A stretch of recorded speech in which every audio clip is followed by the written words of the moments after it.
Hi there. So I'm down the canals again.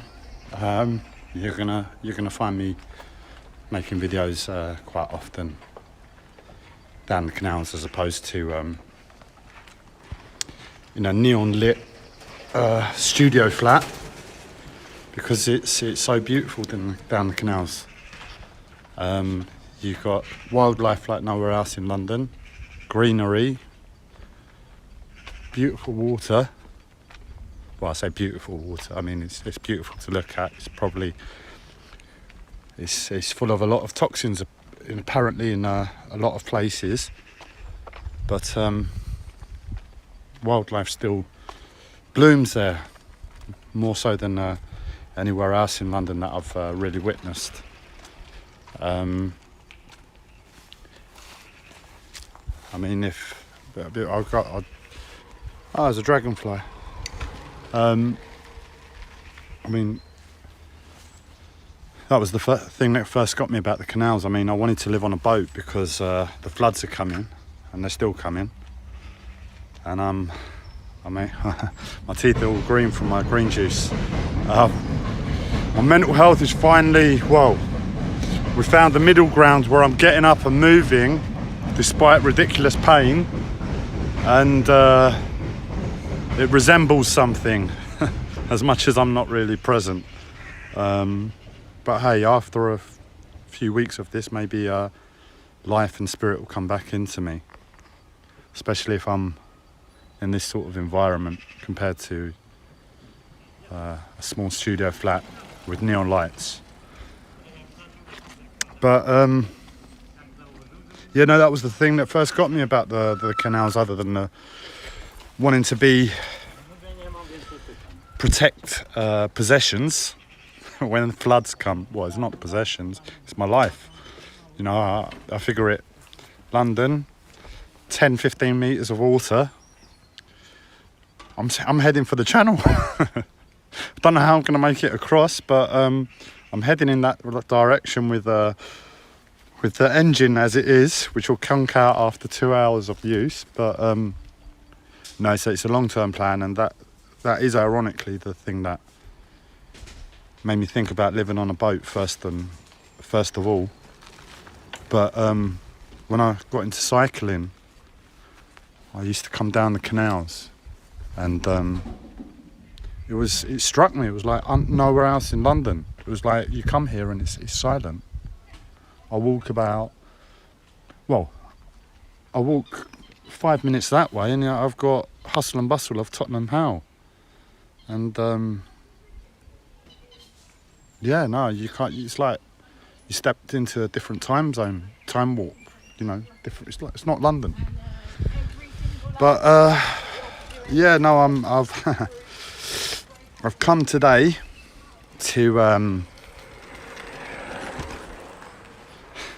So I started telling the story yesterday. I'll keep it very quick. I don't want to make this video long. But essentially, with my backdated pay from benefits about 2 years ago, I explored the possibility of moving back onto a boat again. I didn't think it would work, but I had to try something for my neighbours. I gave it a go, and it was a ridiculous attempt. But I went into it all wrong. I was very stressed, and pardon me, there was no real way of itself, without more of a structured plan around it, that it was going to work, looking back on it. But I gave it a go, and then with my mental health as it is, and with the lockdown, I barely used it, I barely touched it, and a couple hospital visits on top of that. I barely came and visited the boat, so it sat for a long time, over a year. By the time I finally got round to coming and checking it out and picking up where I left off, moving it, getting it sold, doing whatever to it, was back in March, and it had gone. And that's what I was saying. I made that video at the time. That that was the final nail in the coffin for me in this episode of. There's a way therapists describe it and consultants describe it, relapse. on this specific relapse of things getting worse, it was the thing that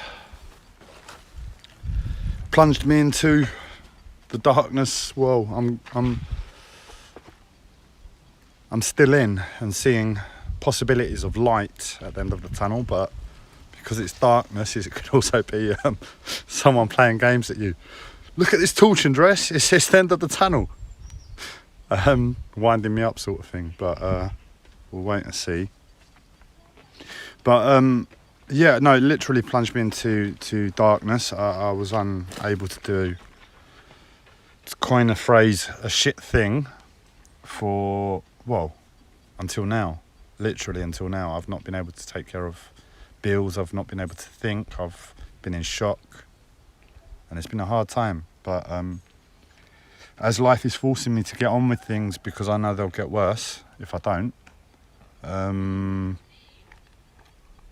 I've begun to make contact with the Canal and River Trust again, picking up where we left off, thinking about reporting it to the police finally after 3-4 months. Can you imagine turning up? My boat was stolen 4 months ago now. Right, and you're telling us now why? Oh, I have a mental health disorder. And I would have sincerely gone to the police, and that would have been the line of conversation. This is my life. I have a mental health disorder. That's why it delayed me 4 months to make a phone call to you. But anyway, I sent an email because it was a reply. The conversation started just as I broke down, so it was the easiest mean of contact. If I wanted a phone call, I would have probably had to wait another few weeks to get my mind in gear. But I sent an email, and the response from the Canal and River Trust was a case of, no, the boat's still there. I'm like, what? Is my mental health really playing games with me that much? Oh, I'm going mad. And I came back, and the boat wasn't there. But I walked a little bit further down, and the boat was there, with someone squatting on it. So I took all their stuff out yesterday. I was really nervous, and that's why I made the video yesterday. Really, really nervous. I don't like confrontation, and especially after everything I've just been through or still going through, I couldn't really cope with it. But he's a really humble guy from the looks of things. He speaks no English. He's from Colombia, and well, I'm sort of dressed a bit like it today, actually, by chance. I didn't even realise my mental health look was that, and just Andreas. I've been like that since a kid. Just whatever I do, it just goes down my clothes. But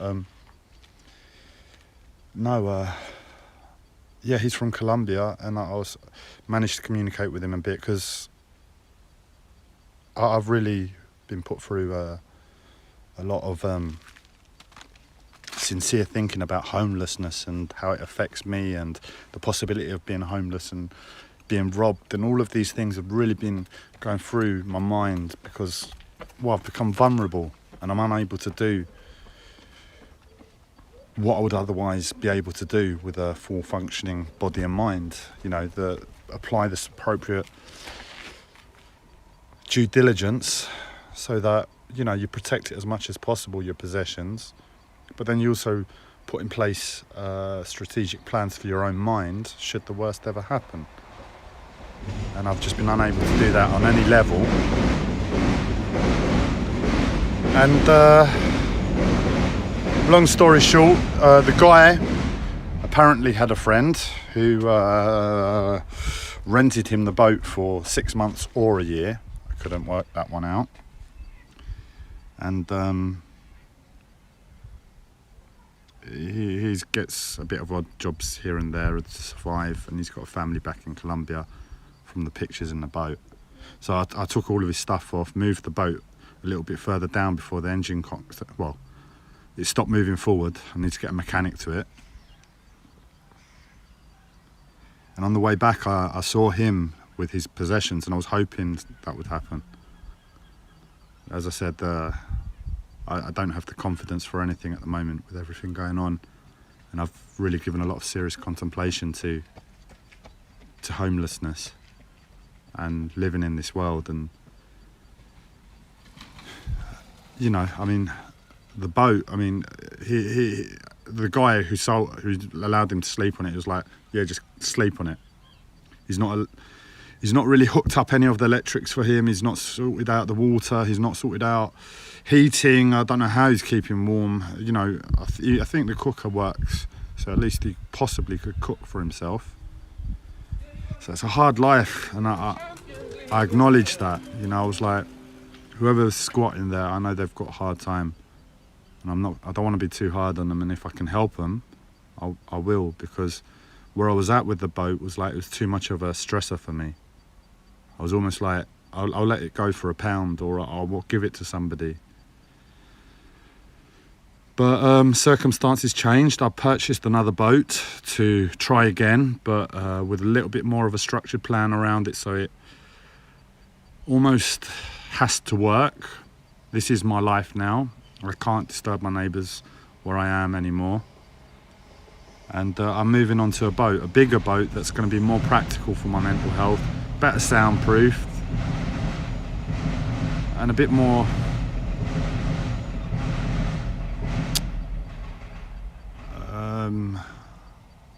yeah, that's it. That's the only reason. Otherwise I'd just come back to this. You know, it's a small, very humble boat, and I'd like to be able to live on something like that. But I don't have the means at the moment, given where I currently am within my mental health, acknowledging it and trying to put in place as little around it as possible to give me life. And I feel disgusted to say I need more space, but I know how beneficial it would help,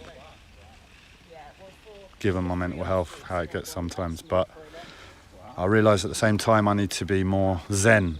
You know, I need to cut back on things, because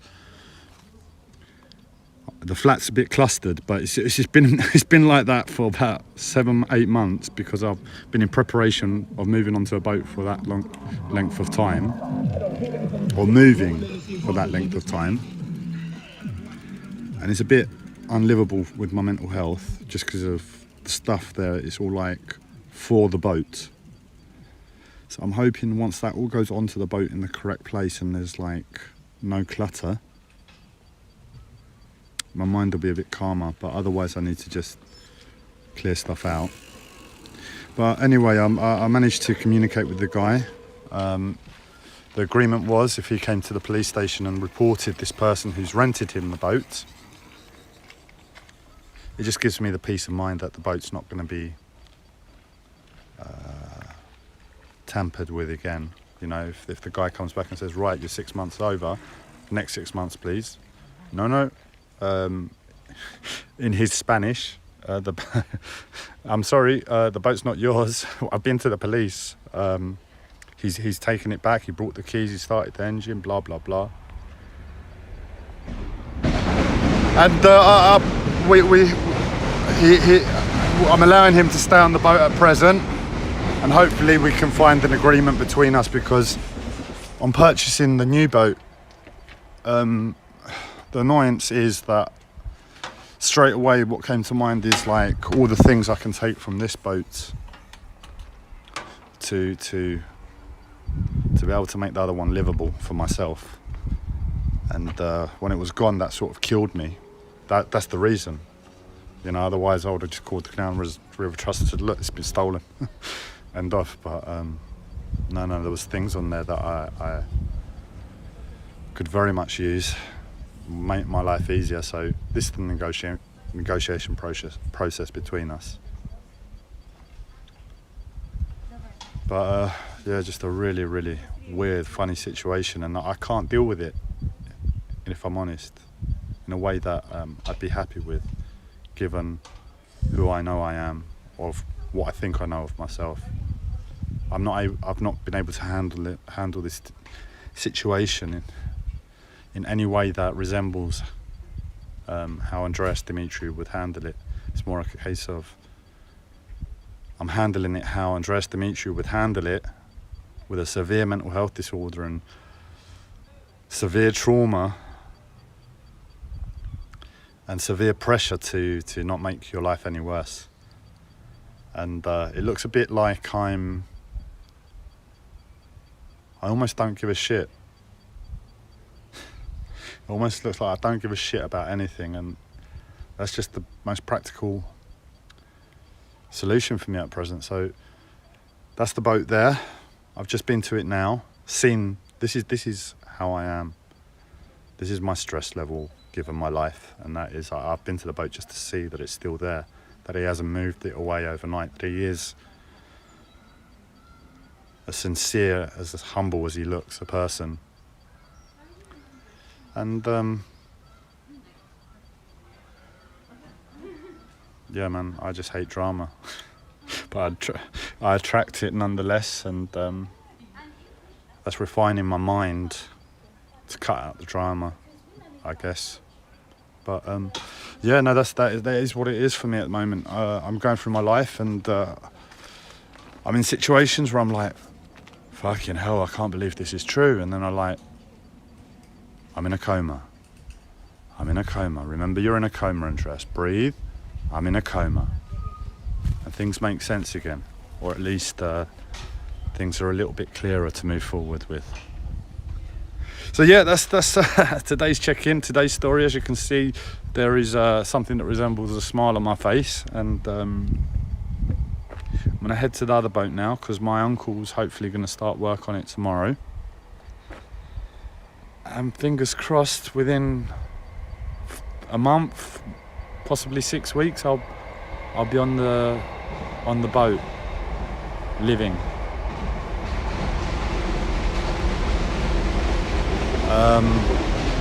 It's not going to be an answer to my solution, my problems. It's going to make them worse, but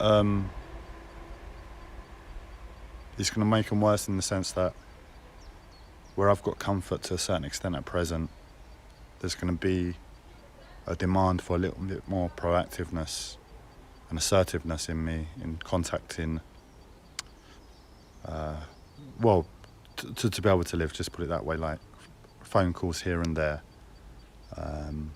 Every time I move, Canal and River Trust, keep a check-in, because these are the things that are going to give me the security now. I mean, in terms of looking after possessions, I've shown myself I've passed that point. You know, I've got to just trust in Spirit and Jesus and Buddha and Lao Tzu and Muhammad and all the great sages to shine a caring eye over my life and look after that bit, because I'm retired there. So I'll put every religious symbol on my boat, and hopefully there's no atheist. I'll put an atheist one on there, fuck God or something, all the other religious symbols. So hopefully I'll make everybody happy as they walk past, and nobody breaks in. And yeah. But no, that's where I've got to be on top of things, just being proactive in terms of the community. I've never been like that, so that's going to be a fresh start, and there's going to be a lot of positives to take from it, as much as it's going to throw everything up in there. Anyway, that's enough from me. But yeah, no, the guy's from Colombia.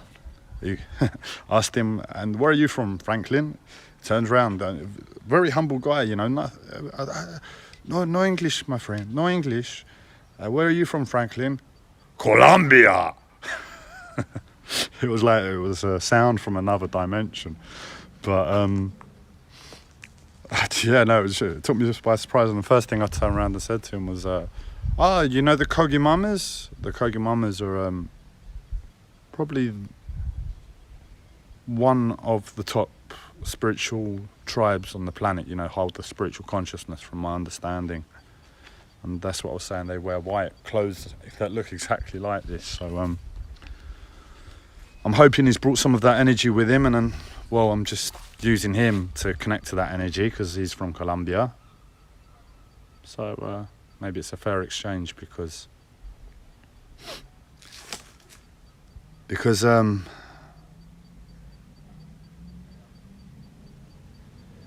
I saw the film Aluna a few years back, and it followed the Kogi Mamas, and not many people realise it, but within this documentary, the guy performed a miracle. But just before and whilst he was performing the miracle, I looked at him, and I've not seen anybody else hold that energy. He held a certain energy that my uncle almost like trained to hold. You know, it was like my uncle was like 24/7 qigong, qigong, qigong, like posture, and that's why I'm a bit like that. So I look up to my uncle, and this is how he was. And it was almost like this guy who was about to perform a miracle was just like relaxed. He was totally relaxed, and it was like everything my uncle was striving for on a daily basis to appear as. If you looked at my uncle, the appearance of all that hard work, this guy resembled it. He held the same energy, but he was like totally relaxed within it. And then he went and performed the miracle. I won't say what the miracle was. I'll leave it to anybody else to watch the film and work it out for themselves. But you know, it's like you can't make a documentary, perform a miracle, and nothing to happen in the wider world. Like, people turn around and say, well, how did he just do that? Is he for real? Or is he a fraudster? And people to start investigating this guy. But no, we're all too busy with disposable incomes, boats, and whatever else we do on a spiritual level. What do we do? Astral dreaming, astral projection, what's it called? Kirtan? Not kirtan, the Indian chanting when we get round in groups. But this guy's performing a miracle, and no one's saying a shit thing. Anyway, I'm going to sign off. This is about 15 minutes longer than I wanted it to be, so have a lovely week.